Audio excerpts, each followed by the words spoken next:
Hello dear students, welcome to Concept Point. Let's see a question which were asked in the previous year board exam in the year 2014. देखा जाए क्या दिया गया है in an AP of 40 terms, मतलब कोई AP है जिसमें 40 टर्म्स हैं। The sum of the first 9 term, मतलब कि sum of the first 9 term is given. मतलब करने का मतलब यह हो गया कि एस 9 का जो वैल्यू दिया गया था दैट इज इक्वल टू 153, और इसमें जो सारे नंबर ऑफ टर्म्स हैं वो 40 दिया गया था। चलिए अब एस 9 का वैल्यू देखो, तो एस 9 का वैल्यू लिखा जाता है 9/2 इंटू 2a प्लस, क्या लिखोगे आप, 2a+n-1, मतलब कि 8d इजकल टू लिखे जा सकते हैं 153। मतलब 9/2 into 2a plus, first term नहीं मालूम है ना ही कॉमन डिफरेंस मालूम है, एक काम किया जाए 2 कॉमन ले लिया जाए। तो यहाँ से आप क्या करो, 2 कॉमन ले लो। तो 2 कॉमन लेने पर यहाँ से लिखे जा सकते हैं a+4d इज इक्वल टू, लिख सकते हो आप 153। इसका मतलब यह हो गया कि देखो 2 से 2 कैंसिल आउट हो गए, हमारे पास रिमेनिंग टर्म बच गया a+4d इज इक्वल टू, आप लिख सकते हो 153। मतलब ओवरऑल लिखे जा सकते हैं a+4d equal to 153 divided by 9। लो आप इसे कैंसिल आउट कर दो, तो 9 से 1 टाइम्स और 7 टाइम्स कैंसिल आउट हो जाएंगे। मतलब a+4d इजकल टू आ गया 17। This is condition number 1। चलिए इसके बाद देखिए क्या बोला गया है।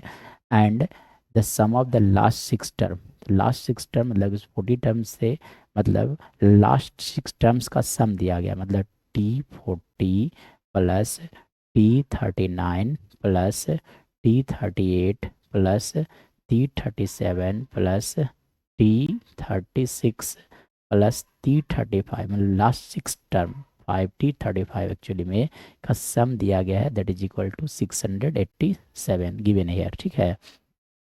तो T40 क्या होगा, A प्लस लिखा जा सकता है 39D। T39 क्या होगा, A+38D।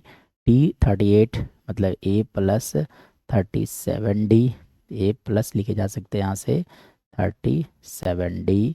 T36 A+36D, फिर आप लिख दोगे A+35D, और A प्लस लिखे जा सकते हैं 34D इजकल टू आ गया आपका 687। चलो 39 plus 34 that is equal to 73। फिर यहाँ से देखो 38 और 35 को जब ऐड करोगे तो 73, और यहाँ से देखा जाए 37 36 को ऐड करने पर फिर से आएगा 73। मतलब 1 और सॉरी 9, यहाँ से आप लिख सकते हो यहाँ से 9, और यहाँ से जब आप ऐड करोगे तो इसका वैल्यू लिखा जाएगा 219। मतलब आप लिख सकते हो यहाँ से 6a plus 219d is equal to लिखे जा सकते हैं 687। मतलब आप क्या करो, 3 कॉमन ले लो। मतलब लिख सकते हो आप 2a plus 23d is equal to 687। मतलब 2a plus 23d is equal to लिखे जा सकते हैं, लो आप 3 से डिवाइड कर लो, तो 3 से डिवाइड करने पर इसका वैल्यू आएगा 2 टाइम्स, फिर 2 टाइम्स और 9, यानी कि 2 टाइम्स और कितने एक्चुअली में है ना 687 को जब आप डिवाइड करोगे 3 से, तो इसका भी लिखा जा सकता है 2, ठीक है। यानी कि यहाँ आपका आ गया 8, फिर 2 से यानी कि फिर आप लिख सकते हो यहाँ से 6, मतलब यहाँ से लिखा गया 9, यानी कि 229। तो 229 आप लिख दो। मतलब ये हो गया कंडीशन नंबर 2। तो for value of a and b, for value of a and b हम लोग को फाइंड आउट करना पड़ेगा वैल्यू ऑफ ए एंड। तो क्या पूछा गया था, first term and the common difference, मतलब कि दोनों इक्वेशन को सॉल्व करना पड़ेगा। तो दोनों इक्वेशन को देखा जाए, इक्वेशन नंबर 1 में क्या लिखा गया, a+4d equal to 17। Equation number 2 मतलब आप लिख दो यहाँ से 2a+73d इजकल टू, आप लिख दो यहाँ से 229। This is condition number 2। अब दोनों को सॉल्व करने के लिए यहाँ से 2 से मल्टीप्लाई कर लो आप, और आप क्या करो कि यहाँ से मल्टीप्लाई कर दो 1 से।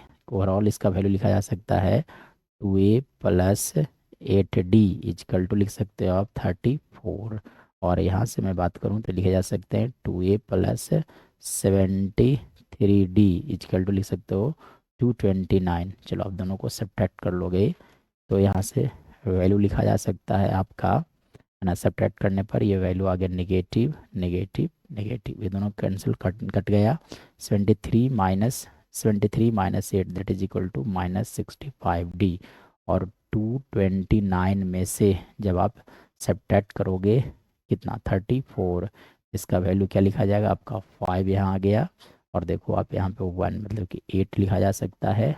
और यहाँ से आप लिख सकते हो 185 मतलब आप लिख सकते हो 185, यानी कि 1 मिनट अच्छे से देखा, सॉरी यहाँ पे 9 होगा, ठीक है।